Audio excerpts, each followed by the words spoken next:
सुंदरवन जंगल में बहुत सारे पशु पक्षी मिलजुल कर रहा करते थे। उसी जंगल में लाडो नाम की चिड़िया अपने 2 बच्चों के साथ रहती थी। लाडो बहुत मेहनती और दयालु चिड़िया थी। दिन होते ही अनाज की खोज में जाना और शाम होते ही वापस आकर अपने भूखे बच्चों को खिलाना, यही लाडो का काम था। उसके पड़ोस में ही बुलबुल चिड़िया रहती थी। उसके भी 2 बच्चे थे। उसका घर मिट्टी का था, उस वजह से उसे गर्मी के मौसम से बड़ी राहत मिलती थी। चलो बच्चों, अब नहाने का समय हो चुका है। चलो चलो नहाने। नहीं मम्मी, हमें नहीं नहाना। हम घर से बाहर कहीं भी नहीं जाते, फिर भी आप हमें रोज रोज नहलाती हो। अरे बच्चों, तुम दिन भर खेलते रहते हो, इस वजह से तुम गंदे हो जाते हो। अगर रोज नहीं नहाओगे तो तुम्हारे पंखों से बदबू आने लगेगी। बुलबुल के बच्चों को नहाना पसंद नहीं था, फिर भी बुलबुल उनको जबरदस्ती से नहलाती थी। बुलबुल ने अपने बच्चों को नहलाया और उनको घर के ऊपर सूखने के लिए बाहर खड़ा कर दिया। चलो, अब मेरे काम का समय शुरू हो जाएगा। जंगल के पंछी एक एक करके मेरे स्विमिंग पूल में नहाने आएंगे। बुलबुल बहन, क्या मैं मेरे बच्चों को नहलाऊं? हाँ हाँ, क्यों नहीं, पर तुम्हें पता है ना, एक बच्चे को एक बेरी। हाँ हाँ, मुझे मालूम है। ये लो 2 बेरियां। रानू भी अपने बच्चों को नहलाने लगी। एक एक करके जंगल के सारे पंछियों ने अपने अपने बच्चों को नहलाया। लाडो भी अपने बच्चों को नहलाना चाहती थी। वो बुलबुल के पास चली आती है। बोलो लाडो, क्या काम है? बुलबुल बहन, मुझे भी मेरे बच्चों को नहलाना है। हाँ हाँ, क्यों नहीं, लाओ फिर 2 बेरियां। अभी तो मेरे पास बेरियां नहीं है बहन, जब मैं पहाड़ी इलाकों में जाऊंगी तब बेरियां लेकर आऊंगी और तुम्हें दे दूंगी। नहीं नहीं, ऐसा नहीं चलेगा। बेरियां नहीं तो स्विमिंग पूल में एंट्री भी नहीं। ठीक है बच्चों, चलो।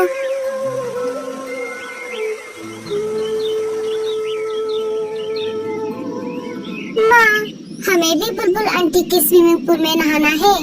लाडो ने बच्चों को समझाते हुए कहा। नहीं बच्चों, हम नहाने के लिए नदी में जाएंगे, वहाँ का पानी साफ सुथरा है। लाडो अपने बच्चों को स्विमिंग पूल में नहलाना चाहती थी। बेचारी लाडो कर भी क्या सकती थी। बेरियों का पेड़ ऊंचे पहाड़ी पर था और लाडो अपने बच्चों को अकेला घर पर छोड़कर उतनी दूर नहीं जाना चाहती थी। वो अपने बच्चों को लेकर नदी पर आ जाती है और एक एक करके उनको नदी के पानी में नहलाती है।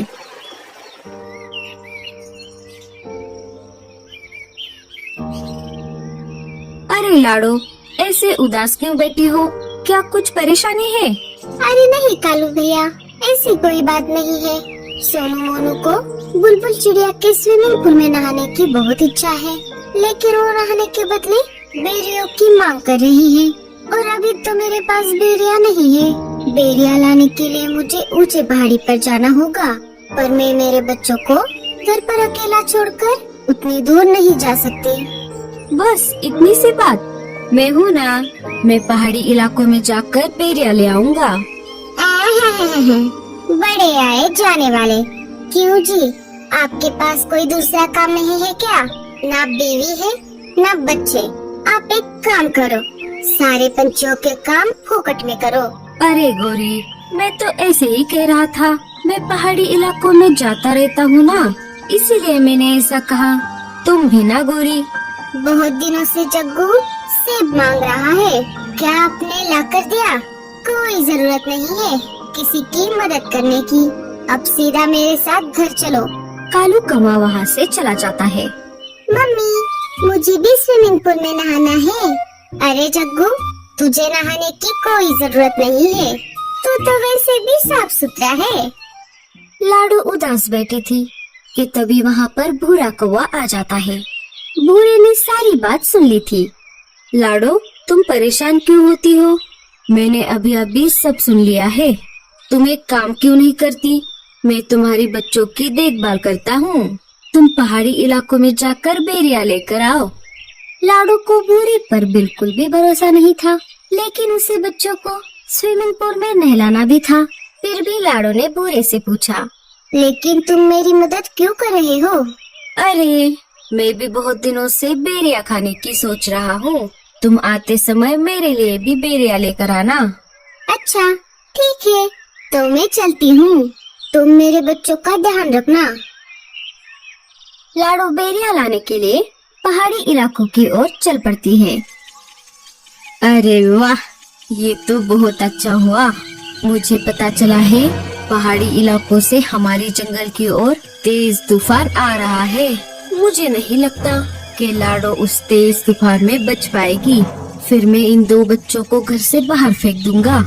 लाडो के जाते ही बूढ़ा बच्चों को घोंसले से बाहर निकाल देता है और घोंसले का दरवाजा लगा लेता है। बच्चे अपनी माँ की याद में रोने लगते हैं। इधर लाडो जैसे तैसे करके आगे बढ़ती रही। वैसे ही तेज हवा भी बढ़ने लगी। लगता है इस तेज तूफान में मैं उड़ नहीं पाऊंगी। लाडो चिड़िया हार मानने वालों में से नहीं थी।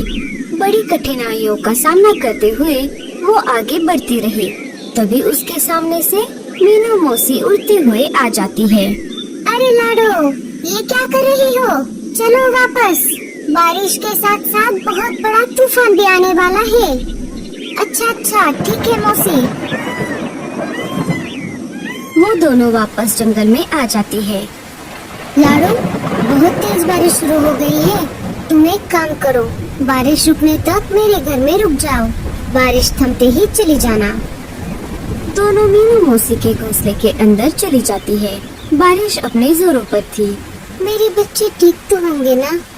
इधर बेचारे बच्चे तेज बारिश में भीग रहे थे। वो दोनों एक पेड़ की डाली पर बैठ जाते हैं, जहाँ पर कम बारिश का पानी आ रहा था। तभी उनको उस पेड़ के तने से आवाज आती है, बच्चों इधर आओ। बच्चे अंदर चले जाते हैं। इधर पूरा कौवा मजे में घोड़े बेचकर सो रहा था।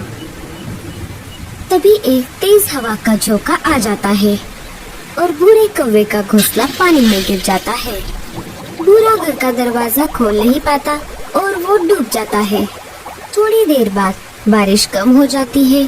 लाडो वापस अपने बच्चों को देखने उसके घोंसले की तरफ आ जाती है और देखती है तो क्या, उसका घोंसला तो वहाँ पर नहीं था।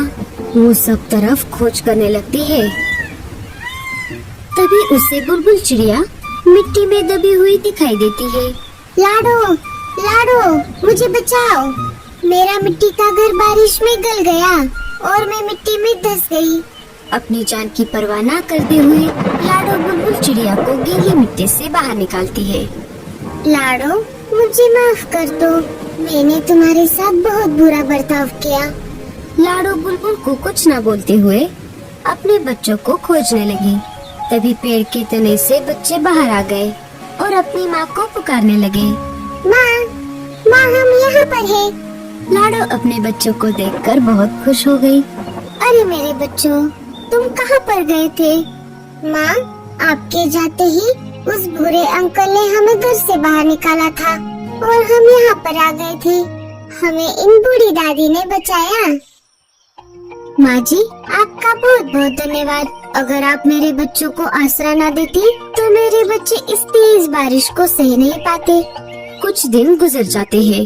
फिर एक दिन सारे पंछी मिलकर जंगल के बीचों बीच खुले मैदान में एक बड़ा सा स्विमिंग पूल बना देते हैं, जिसमें वो रोज नहाने लगते हैं। दोस्तों, आपको स्विमिंग पूल में नहाना अच्छा लगता है या नदी में? हमें कमेंट्स में जरूर बताना और स्टोरी अच्छी लगे तो लाइक, शेयर और सब्सक्राइब जरूर करना।